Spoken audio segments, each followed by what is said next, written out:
हरे कृष्ण। सत्यम परम धीमहि। श्रीमद् भगवद गीता एक मार्गदर्शक। आज भगवान हमें दिव्य ज्ञान के बारे में आगे क्या बताने वाले हैं यह देखते हैं। अध्याय 4 के 8, 9 और 10 श्लोक में। श्लोक 8। परित्राणाय साधूनां विनाशाय च दुष्कृतां धर्म संस्थापनार्थाय संभवामि युगे युगे। जन्म कर्म च मे दिव्यम् एवं यो वेत्ति तत्त्वतः त्यक्त्वा देहं पुनर्जन्म नैति मामेति सोऽर्जुन। वीतराग भय क्रोध मन्मया मामुपाश्रितः बहवो ज्ञान तपसा पूता मद्भावमागतः। भगवान का अवतार किसी न किसी विशेष उद्देश्य से ही होता है और वह उद्देश्य जब तक वह सार्थक नहीं होता या सामने नहीं आता तब तक भगवान को हम समझ नहीं सकते। यहाँ पर भगवान ने जो पिछले श्लोक में बताया था कि उन्होंने युग युग में वो अवतार लेते हैं, तो आगे वो कहते हैं वो अवतार क्यों लेते हैं, तो सत्पुरुषों की रक्षा के लिए, राक्षसों के विनाश के लिए, धर्म की पुनः स्थापना के लिए मैं युग युग में जन्म लेता हूँ या अवतार लेता हूँ। दूसरा अर्थ यह है कि सज्जनों के उद्धार के लिए, दुष्टों के विनाश के लिए और धर्म की पुनर्स्थापना के लिए युग युग में अवतार लेता हूं। अब जब अर्जुन को ये बता रहे हैं तो वो फिर से कहते हैं, अर्जुन, जो मेरे धर्म तथा कर्मों की दिव्य प्रकृति को जानता है वह इस शरीर को इस भौतिक संसार में पुनः जन्म नहीं लेता, फिर मेरे सनातन धाम को वो प्राप्त हो जाता है। अब उसके लिए क्या है? आसक्ति, भय तथा क्रोध से मुक्त होना, मुझ में पूर्णतया तन्मय भय और मेरी शरण में ज्ञान से व्यक्ति भूतकाल में मेरे ज्ञान से पवित्र हो जाना। इस प्रकार उन सबों ने मेरे प्रति दिव्य प्रेम को प्राप्त किया है। ये जो श्लोक का अर्थ है वो अब थोड़ा सा हम विस्तार से देखेंगे कि यहाँ 8वें श्लोक में साधु शब्द आया है। साधु शब्द उन पवित्र व्यक्तियों के लिए आया है जो कृष्ण को सर्वस्व मानते हैं। अधार्मिक व्यक्ति को सत्पुरुष का सहारा लेना चाहिए। और दुष्कृताम यह शब्द उन लोगों के लिए आया है जो ईश्वर को नहीं मानते या उनका विरोध करते हैं। पवित्र आचरण वाले लोगों की रक्षा वे नहीं करते क्योंकि उनका स्वभाव दुष्ट प्रकृति का है या दुष्ट प्रवृत्ति है उनकी। ऐसे व्यक्ति जो इस तरह के होते हैं, जो ईश्वर को नहीं मानते हैं या जो ईश्वर का कार्य करते हैं, उनका वो विरोध करते हैं। ऐसे व्यक्ति दुष्ट, मूर्ख तथा अधम व्यक्ति कहलाते हैं। भला ही वे धार्मिक शिक्षा से विभूषित ही क्यों न हुआ हो। इसके विपरीत यदि कोई सच्चरित्र व्यक्ति कृष्ण प्रेम में रहता है तो वह विद्वान या सुसंस्कृत न होते हुए भी उसे साधु माना जाता है। अब यहाँ साधु का मतलब ये नहीं, साधु मतलब सन्यासी नहीं, साधु मतलब जो पवित्र विचारों वाला है, पवित्र वृत्ति वाला है, जो सात्विक आहार लेने वाला है, जो सात्विक विचारों से व्यवहार करता है, उसको साधु कहते हैं। जहां तक अनैतिक व्यवहार करने वालों के लिए आवश्यक नहीं है कि वे विनाश के लिए उस रूप में ही सामने आए। जैसे कोई दुष्ट व्यक्ति होते हैं, वो जरूरी नहीं है कि वो उनका वैसा रूप हो जो कि हम उनके रूप से पहचान लें कि ये दुष्ट है। जैसे पहले युगों में दुष्ट व्यक्तियों का एक विशेष रूप हुआ करता था जिसको राक्षस या दानव कहते थे। तो ऐसे दानवों का वध करने के लिए भगवान भी उसी के अनुसार अवतार लेते थे। परंतु आज के ज़माने में या आज हम देखते हैं कि चेहरे से आप नहीं पहचान पाएंगे कि ये व्यक्ति साधु है अथवा दुष्ट प्रवृत्ति का है। जब तक उस व्यक्ति का व्यवहार आपके साथ नहीं होता या आप उसके व्यवहार से अवगत नहीं होते, तब तक आप उस व्यक्ति को नहीं पहचान सकेंगे कि ये साधु स्वभाव का है अथवा दुष्ट प्रवृत्ति का है। भगवान अपने उन निष्काम भक्तों के लिए विशेष रूप से विशेष अवतार लेते हैं। जो अब ऐसे अवतार कौन से होते हैं कि जो व्यक्ति जो असुरों के द्वारा त्रस्त किए जाते हैं, असुर भक्तों को तंग करते हैं और भला ही वह दिखने में कितना भी सुसंस्कृत दिखे, परंतु उनकी वृत्ति असुरों की होने की वजह से वे भक्तों को तंग करते हैं या परेशान करते हैं, त्रास देते हैं। जैसे अब थोड़ी देर के लिए हम पिछले युग में जाएंगे कि भक्त प्रहलाद को हिरण्यकश्यपु के द्वारा बार बार प्रताड़ित किया जाता था।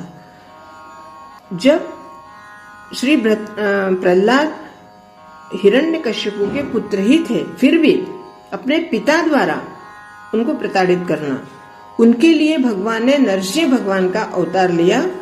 और इसी प्रकार आगे कृष्ण की जो माता देवकी, तो देवकी कंस की बहन थी, उन्हें और उनके पति वसुदेव को इसी प्रकार दंडित किया करते थे।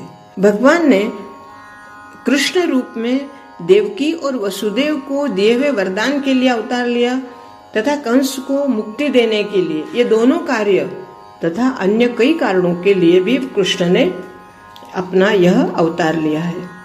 मूलतः कहा जाता है कि भगवान भक्तों के संरक्षण करने के लिए, दुष्ट असुरों का संहार करने के लिए अलग अलग रूप में अवतरित होते हैं।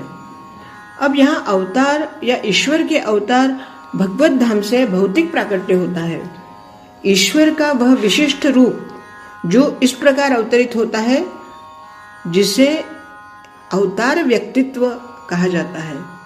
ऐसे जब यह भौतिक सृष्टि में प्रकट होते हैं तब उन्हें अवतार कहा जाता है। अब भगवान का वचन भी है कि वे प्रत्येक युग में अवतरित होते हैं। क्यों अवतरित होते हैं? क्योंकि जो भक्त हैं, जो सच्चरित्र हैं, उनको जो दुष्ट लोग त्रास देते हैं, उनसे उनकी रक्षा करने के लिए, धर्म को, जो धर्म अधर्म के रूप में लोग उसका व्यवहार में उपयोग करने लगते हैं, उस अधर्म को निष्कासित करने के लिए या अधर्म को नष्ट करने के लिए या धर्म को स्थापना करने के लिए। अब यहाँ अवतार या ईश्वर के अवतार भगवत धाम से भौतिक प्राकट्य होता है। ईश्वर का वह विशिष्ट रूप जो इस प्रकार अवतरित होता है जिसको एक अवतार व्यक्तित्व कहा जाता है। ऐसे जब यह भौतिक सृष्टि में प्रकट होता है तब उसे अवतार कहा जाता है। भगवान का वचन है कि वे प्रत्येक युग में अवतरित होते हैं। इससे पता चलता है कि वे कलयुग में भी अवतार लेते हैं। अब जैसे छठे श्लोक में भगवान के दिव्य धाम से उनके अवतरण की व्याख्या हो गई है। जो मनुष्य भगवान के आविर्भाव के सत्य को समझ लेता है वह इस भाव बंधन से मुक्त हो जाता है और इस शरीर को पवित्र कर देता है, वही भगवान के धाम लौट जाता है। भव बंधन से जीव की मुक्ति इतनी सरल नहीं है। जो मुक्तिदाता भगवान की निराकार ब्रह्म ज्योति में तादात्म्य प्राप्त करने के लिए रूप मिलता है वह आंशिक रूप से होता है और इस भौतिक संसार में वापसी का भय भी बना रहता है। भगवान के शरीर की दिव्य प्रकृति और उनके कार्यकलापों को समझने की क्षमता से भक्त इस शरीर के अंत पर भगवत धाम को प्राप्त होते हैं और उसे इस संसार में वापस आने का भय नहीं रहता। एक श्लोक आता है, अद्वैतम अच्युतम अनादिम अनंत रूपम। अब यहाँ क्या इस श्लोक से या इस वाक्य से क्या समझ में आता है कि भगवान के अनेक दिव्य रूप हैं फिर भी भगवान अद्वैत हैं। हालांकि यह संसारी विद्वान और ज्ञान योगियों के लिए अगम्य है। जैसा कि वेदों में कहा गया है कि विषयों में आसक्त व्यक्ति के लिए परम सत्य के स्वरूप को समझना अत्यंत कठिन है। सामान्यतया जो लोग देहात्म बुद्धि में आसक्त होते हैं वे भौतिकवाद में इतने लीन रहते हैं कि उनके लिए समझ पाना असंभव सा है कि परमात्मा व्यक्ति भी हो सकता है। ऐसे भौतिकवादी व्यक्ति ने इसकी कल्पना तक नहीं की कि ऐसा भी दिव्य शरीर है जो नित्य सच्चिदानंद रूप है। भौतिकतावादी धारणा के अनुसार शरीर नाशवान, अज्ञानमय तथा अत्यधिक दुखमय होता है।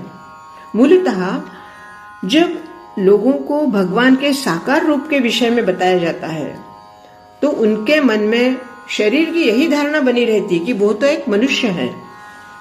ऐसे भौतिकवादी पुरुषों के लिए या व्यक्तियों के लिए विराट भौतिक जगत का स्वरूप ही परम तत्व है। परमेश्वर को निराकार रूप में देखना या परमेश्वर निराकार ही है। जब उन्हें यह सब बताया जाता है कि आध्यात्मिक जीवन भी व्यक्तिगत और साकार होता है तो वे पुनः व्यक्ति बन जाते हैं, वास्तविक हो जाते हैं। फलतः वे निराकार शून्य में तदाकार होना पसंद करते हैं। सामान्यतः वे राक्षसों की तुलना समुद्र के बुलबुले जैसी करते हैं कि जो समुद्र पर ही लीन हो जाते हैं। पृथक्करण व्यक्तित्व से अनुपयोगी आध्यात्मिक जीवन की चरम सिद्धि है। भगवान यहाँ पर बार बार कुछ बातें इस तरह समझा रहे हैं जैसे पढ़ते समय, सुनते समय या हम इस बात को समझते समय ये बात लगती है कि ये जो कह रहे हैं कितना कठिन है। क्या हम इतना सब कुछ समझ पाएंगे? ये जीवन का सार तत्व है जो आध्यात्मिक जीवन का पूर्ण ज्ञान से इसको उपयोग में लाना है। इसके अतिरिक्त ऐसे बहुत से लोग होते हैं जो आध्यात्मिक जीवन को तनिक भी नहीं समझते। नास्तिक लोग मूर्खतावश यह निष्कर्ष निकालते हैं कि इसमें परम कल्याण कुछ भी नहीं है। मूलतः प्रत्येक वस्तु अंततोगत्वा शून्य है। ऐसे नास्तिक लोग जो भगवान को नहीं मानते हैं, ऐसे लोगों को रुग्ण कहा गया है। ऐसे लोग जीवन की रुग्णावस्था में ही जीते हैं। कुछ लोग भौतिकता में लीन आसक्त रहते हैं कि वे आध्यात्मिक जीवन की ओर कोई ध्यान ही नहीं देते, और कुछ लोग तो सभी प्रकार के आध्यात्मिक चिंतनों से क्रुद्ध होकर प्रत्येक वस्तु पर अविश्वास करने लगते हैं। यहाँ तक कि भगवान के ऊपर भी उनका अविश्वास रहता है कि भगवान वगैरह कुछ नहीं है, जो है वो सब हमारा कर्म है। परंतु वास्तव में ऐसे मनुष्यों को रुग्ण कहा गया है। मनुष्य को भौतिक जगत के प्रति आस्तिकता की परतों से अमूर्त अनुभूति होती है। यही आध्यात्मिक जीवन का सार है। आध्यात्मिक साकार रूप का भय तथा जीवन की वास्तविकता से उत्पन्न शून्यवाद की कल्पना। जीवन की इन वास्तविकताओं को प्राप्त करने के लिए प्रामाणिक गुरु के उपदेश, जो कि गीता के रूप में भगवान ने हमें दिए हैं, और ऐसे गुरु की वाणी भगवत गीता के रूप में हमारे साथ है, और उसकी शरण लेने पर ही हमारा जीवन पूर्ण रूपेण भक्तिमय होना निश्चित है। जीवन के नियमों और विधि विधानों का पालन करना भी आवश्यक है। भक्तिमय जीवन की अंतिम अवस्था भाव या दिव्य ईश्वरीय प्रेम कहलाती है। भगवान श्री कृष्ण ने यहाँ पर अर्जुन को ये जो दिव्य ज्ञान दे रहे हैं, वो दिव्य ज्ञान कुछ देर के लिए मैं अपनी बात करती हूँ कि जब भी मैं गीता के श्लोक पढ़ती हूँ तो मुझे ऐसे लगता है कि भगवान ने अर्जुन के रूप में हम मानवों के लिए अमृत वर्षा की हुई है। उस अमृत वर्षा में जब हम स्नान करते हैं तब वास्तव में हमारे ऊपर भगवान की वो कृपा दृष्टि हमें प्राप्त होती है जिस कृपा के लिए, जिस भाव के लिए, जिस भगवत प्राप्ति के लिए हमारा जन्म हुआ है। अब देखते हैं अगले श्लोक में भगवान हमें क्या समझाते हैं। आज के लिए इतना ही। हरे कृष्ण हरे कृष्ण।